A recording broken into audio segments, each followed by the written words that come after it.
कि अगर दोबारा इंडिया के प्राइम मिनिस्टर नरेंद्र मोदी बनते हैं तो बालाकोट स्ट्राइक जैसा कोई दोबारा सिचुएशन बन सकती है।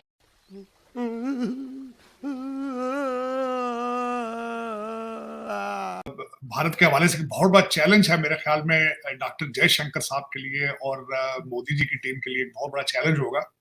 हम मालूम है तेरे बाप को मत सिखा चल। कश्मीर के हवाले से बहुत सा ऐसा डर है पाकिस्तान की पब्लिक में, पाकिस्तान के पॉलिटिशियंस को कि अबे जल्दी बोल, कल सुबह पनवेल निकलना है। लेकिन उन्होंने बड़ा कनाडा का जो इशू था वो तो उन्होंने वैसे बड़ी खुशअस्लूबी से कर लिया था। मैं गुल्लू टैक्सी ड्राइवर। 3 दिन पहले हमारे उत्तर प्रदेश में प्रयागराज में एक लारेब हाशमी नाम का एक लड़का जो है उसने एक bus conductor, Hindu bus conductor का चापड़ से गला रेत दिया।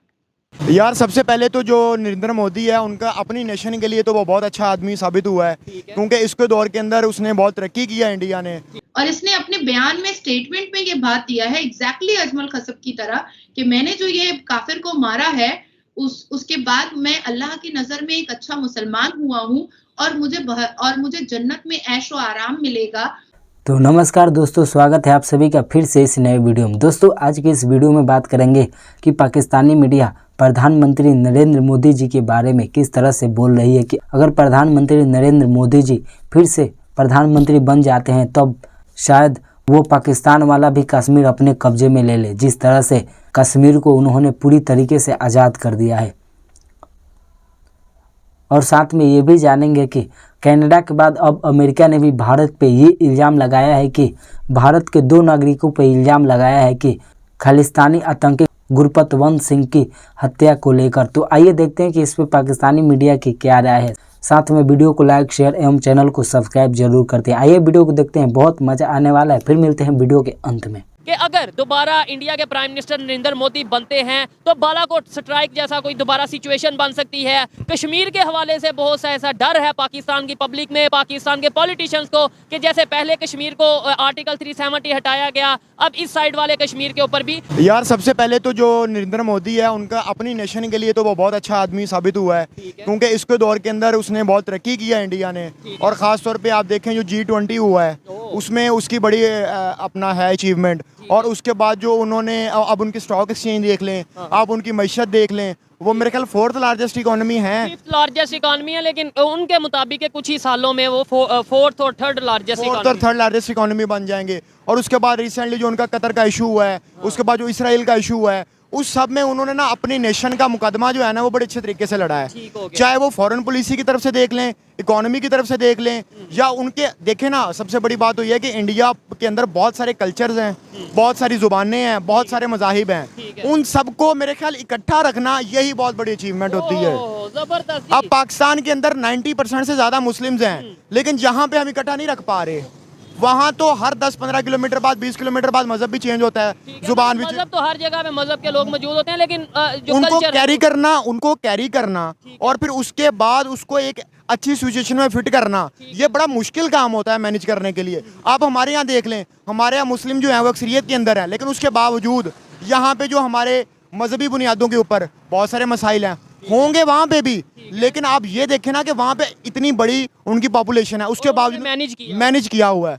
पाकिस्तान के अंदर तो ऐसा जी यहाँ पे मैनेज नहीं हुआ, यहाँ पे तो एक अक्सरियत है फिर भी मसाइल है। अच्छा दिलशाद भाई, आपने ये बात की कि यहाँ पे 90% मुस्लिम्स हैं या 90% से भी ज़्यादा, और वहाँ पे बहुत से ऐसे मज़हब के लोग रहते हैं। मेरे ख्याल से जो मैं फील करता हूँ जब उनसे मैं इंडियन से बात करता हूँ या मैं कमेंट सेक्शन पढ़ता हूँ, उनका ये मानना है या उनकी भी ये सोच बन चुकी है कि भाई हमारे यहाँ पे जो भी है वो इंडियन है, हिंदू मुस्लिम सिख ईसाई अपने अपने घरों में या अपने अपने वो उसमें होगा, लेकिन वो सब एक दूसरे को एज ए इंडियन समझते हैं। ये हमारे माइंड में कंसेप्ट है कि इंडिया में मुसलमान भी हैं, इंडिया में हिंदू भी हैं, इंडिया में मुसलमानों पे पता नहीं क्या है, या पाकिस्तान में मुसलमान ज़्यादा, यानी पाकिस्तान में पाकिस्तानी होने चाहिए, हिंदुस्तान में इंडिया वाले होने चाहिए, इंडिया में इंडिया वाले होने चाहिए। ठीक है, ये जब कंसेप्ट आता है कि यहाँ पे मुस्लिम हैं, यहाँ पे हिंदू हैं, आपको नहीं लगता हमारी इस सोच से ही बहुत सा डिफरेंस आ जाता है? यार सबसे पहले तो मैं आपको ये कहता हूँ कि मजहब का कोई अमल दखल नहीं होता।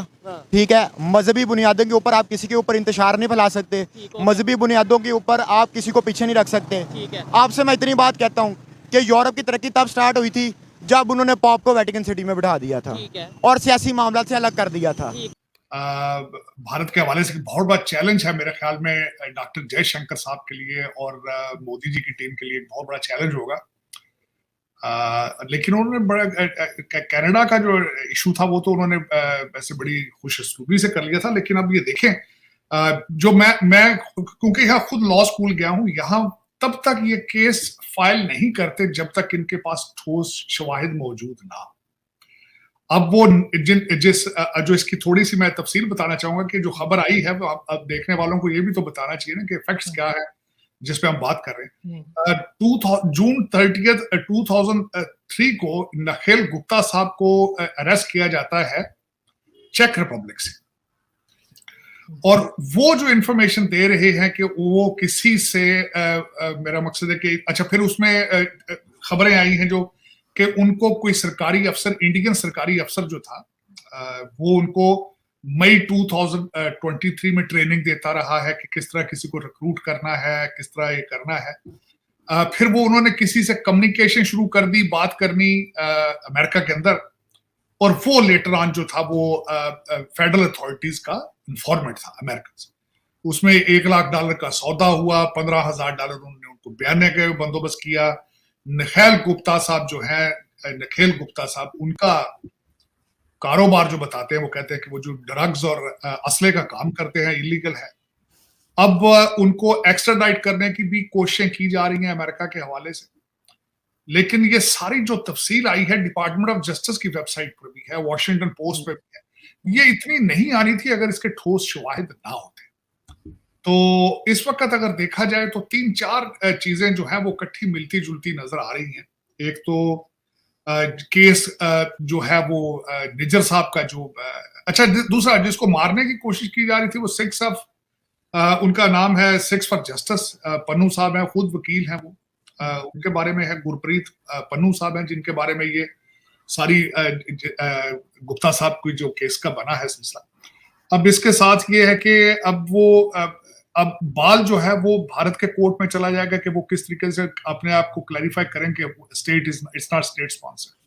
बात तो यही जो इसमें पिक्चर ड्रा हो रही है कि state is involved in killing of these Khalistan supporters. तो अब देखें कि बात ये कहां तक जाती है। Ultimately it will be too early to say things. दोनों पार्टियों का सामने होना चाहिए। ये तो एक पार्टी का ना एलिगेशंस हैं, दूसरी पार्टी का भी सुने बगैर ये कहना कि नहीं भारत इन्वॉल्व है इसमें, तो भी मैं समझता हूं कि it will be too early to say that. 3 दिन पहले हमारे उत्तर प्रदेश में प्रयागराज में एक लारेब हाशमी नाम का एक लड़का जो है, उसने एक bus conductor, Hindu bus conductor का चापड़ से गला रेत दिया, चापड़ से गला रेत दिया। वो उसकी किस्मत थी कि वो बच गया है और गले में 18 टाके पड़े हैं।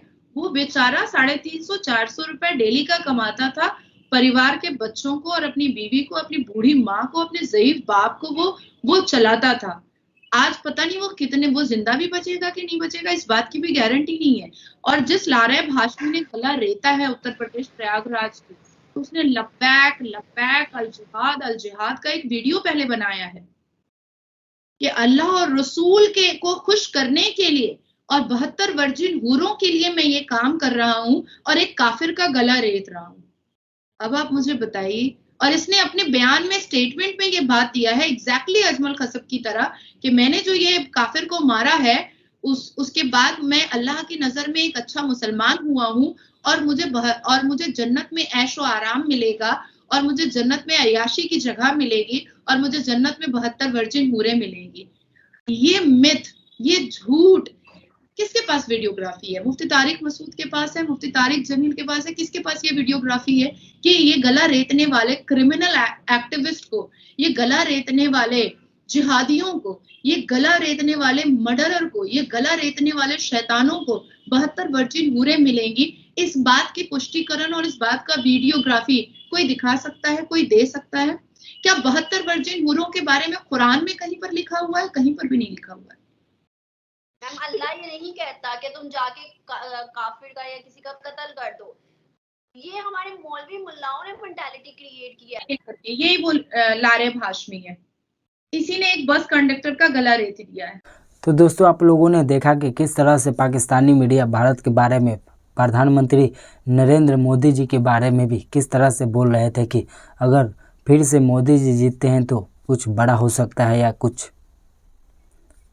या पाकिस्तान का हिस्से वाला कश्मीर फिर से भारत ले लेगा अगर प्रधानमंत्री मोदी जी जीतते हैं तो दोस्तों आज के लिए इतना ही। फिर मिलते हैं आप लोगों से अगले वीडियो में। तब तक वीडियो को लाइक, चैनल को सब्सक्राइब जरूर कर लें।